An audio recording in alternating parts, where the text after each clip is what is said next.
اور کہا اللہ تعالیٰ سے کہا ہے اللہ اگر راہب سچا ہے اور اپنی باتوں میں پکا ہے تو رب العالمین اس پتھر کے ذریعے سے اس جانور کو ہلاک کر دے. اور وہ بچہ پتھر مارا, بسم اللہ کہہ کے اس بچے نے پتھر مارا تو اللہ تعالیٰ نے اس جانور کو ہلاک کر دیا اور لوگ آنے جانے لگے.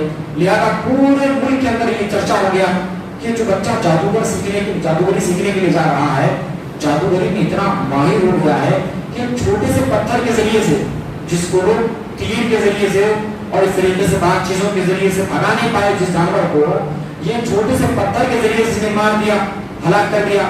لہذا لوگ اس کے پاس آنے لگے اور کہنے لگے کہ بھائی ہمارے ہم پہ دعا کرو, میں اندھا ہو چکا ہوں تو میرے ہم پہ دعا کرو, لہذا آپ کی دعاؤں میں شاید برکت ہے, آپ کچھ جادو کرو, ایسا کرو. وہ بچہ کہتا کہ دیکھو تم ایمان لے آؤ, میں اللہ تعالیٰ سے دعا کروں گا, تم ٹھیک ٹھاک ہو جاؤ گے. وہ آدمی ٹھیک ہو جاتا. کوئی کوڑی آتا, کوئی نابینا آتا, کوئی لگڑا آتا, کوئی بہرا آتا, کوئی گونگا آتا, کوئی بڑی بڑی بیماری والا آدمی آتا, صرف وہ بچہ دعا کرتا, وہ آدمی ٹھیک ہو جاتے. یہاں تک کہ یہ معاملہ جادوگر تک پہنچا. جادوگر نے کہا کہ بیٹے تو جادوگری میں بہت مہارت حاصل کر چکا ہے, بہت مہارت حاصل کر چکا ہے, میرے سے کہیں زیادہ آگے بڑھ گیا. تو اتنا بڑا جادوگر, اتنا بڑا جادوگر کہ قدرتی چیزوں پر بھی تیرا اثر انداز ہو رہا ہے, بھائی اندھوں کو تو ٹھیک کر دے رہا, اتنا بڑا جادوگری. راہب کے پاس جب یہ بات پہنچی تو راہب نے کہا کہ اے بچے اب تیری آزمائش شروع ہونے والی ہے, تو میرے سے بہتر ہے اس پوری دنیا کے اندر, تو مجھ سے بہتر ہے. میں سمجھ رہا تھا کہ شاید میں بہتر ہوں, لیکن میں اب جان گیا کہ تو بہت بہتر آدمی ہے, اب تیری آزمائش کی باری آ گئی, تیری آزمائش طے ہے. لہذا اس بچے کو کہہ دیا. راہب نے کہا کہ دیکھو بادشاہ کے پاس یہ معاملہ پہنچے گا اور بادشاہ مجھے ضرور بلائے گا, اس لیے کیا ہے میرا نام مت لینا. کہا کہ ٹھیک ہے میں آپ کا نام نہیں لوں گا. کہا ٹھیک ہے میں تمہارا نام نہیں لوں گا. اب معاملہ ایسا ہوا کہ بادشاہ کے دربار میں ایک آدمی تھا جو کافی دنوں سے بیٹھا کرتا تھا بادشاہ کے دربار میں, اور بہت سارا سال گزر گئے تھے, کتنے ہی سال گزر گئے تھے. کوئی وزیر تھا, اس کی وہ آنکھوں سے نابینا ہو گیا تھا, بڑا ماہر تھا, اس لیے بادشاہ کے دربار میں اس کو بیٹھنے کی اجازت ملتی تھی. لہٰذا اس آدمی کو جب اس بات کی خبر پہنچی کہ وہ لڑکا جو جادوگر سیکھنے کے لیے آتا تھا, جادوگری سیکھنے کے لیے, وہ لڑکا جادوگری میں اتنا ماہر ہو گیا ہے کہ اندھوں کو بھی ٹھیک کر دے رہا ہے, تو وہ جادوگر کے پاس, جادوگر سمجھ کر کے وہ لڑکے کے پاس, وہ نابینا آدمی جو کافی سالوں سے نابینا ہو گیا تھا, وہ بہت سارا مال و دولت, بکری, مرغی اور اس طریقے سے بہت سارے جانور وغیرہ لے کر کے وہ بچے کے پاس گیا اور کہا کہ بیٹے یہ ساری دولت تیری, بس میری یہ دونوں آنکھیں آ جانی چاہیے, تم جو کچھ بھی کرنا چاہو کرو. تو اس بچے نے کہا کہ دیکھو میں کچھ نہیں کر سکتا, میں صرف دعا کر سکتا ہوں, اور وہ بھی اس وقت جب آپ ایمان لے آئیں گے. کہا ایمان کیا ہے؟ تو اس بچے نے مکمل ڈیٹیلز اس کے سامنے بتایا کہ اسلام یہ ہے, ایمان یہ ہے, اس کے اندر یہ سب عمل کرنا آپ کو پڑے گا. تو کہا ایسا, تو وہ آدمی فوراً مسلمان ہو گیا. اس کے حق میں دعا کی, اللہ تعالیٰ نے اس کی بینائی کو واپس لا دیا اور وہ دیکھنے کے لائق ہو گیا. اب دوسرے دنوں میں جس طریقے سے وہ نابینا کی شکل میں آیا کرتا تھا, ڈنڈے وغیرہ پکڑ کر کے, دوسرے لوگ اس کو ہاتھوں میں پکڑ کر کے لایا کرتے تھے, لا کر کے بٹھایا کرتے تھے, وہ آدمی اب بڑے چست اور پھرتیلا بن کر کے اکیلا آیا, آ کر کے دربار میں بیٹھ گیا, لوگوں سے دیکھنے لگا. تو بادشاہ نے کہا تیری حالت کیسی کیسے ہو گئی؟ تو کہا وہ جو بچہ ہے نا جادوگری سیکھنے کے لیے آیا کرتا تھا, وہ بچے کے پاس میں گیا تھا, وہ بچہ میرے ہاتھ میں دعا کیا, میں ٹھیک ٹھاک ہو گیا. کہا معاملہ کیا ہے, پورا ڈیٹیلز بتا. تو اس نے کہا کہ دیکھو معاملہ ایسا ہے کہ اس بچے کے بعد بہت سارا مال و دولت لے کر کے گیا. اس بچے نے کہا اسلام قبول کرو, میں تمہارے ہاتھ میں دعا کروں گا, تم نابینا ہو گئے ہو, اللہ تعالیٰ کے حکم سے تمہاری بینائی واپس آ جائے گی. تو اس نے دعا کیا, میں ٹھیک ٹھاک ہو گیا. تو کہا ایسی بات ہے, مطلب یہ ہے کہ وہ جادوگری نہیں کر رہا ہے, وہ دوسرا کر رہا ہے. اس بچے کو لاؤ, اس بچے کو لایا گیا, اس بچے کو سزا دی گئی, مارا گیا, پیٹا گیا اور کہا گیا کہ یہ سب چیزیں تم نے کہاں سے سیکھی؟ جادوگر کے پاس تو یہ سب سیکھا نہیں, تو یہ سب کہاں سے سیکھا؟ پہلے ہی راہب نے, اس عالم دین نے کہہ دیا تھا کہ میرا نام مت لینا. وہ بچہ تھا, جب بار بار اس کے اوپر ظلم و ستم کیا جانے لگا تو بچے نے نام لے لیا, کہا کہ فلاں پہاڑ میں, فلاں گوشے میں فلاں آدمی ایک رہتا ہے, اس نے مجھے سکھایا, اس کے ذریعے سے سب مجھے علم ہوا, اور معاملہ یہاں تک پہنچ گیا. اس راہب کو لایا گیا. راہب کو لانے کے بعد کہا گیا مطلب اصل جڑ تو ہے, تو ایسا کر اسلام کو چھوڑ دے, اگر اسلام کو چھوڑا نہیں تو تجھے مار دوں گا. لہذا راہب کو یہ بات کہتے ہیں, تو راہب کہتا ہے کہ نہیں, جس اسلام نے مجھے عزت دی,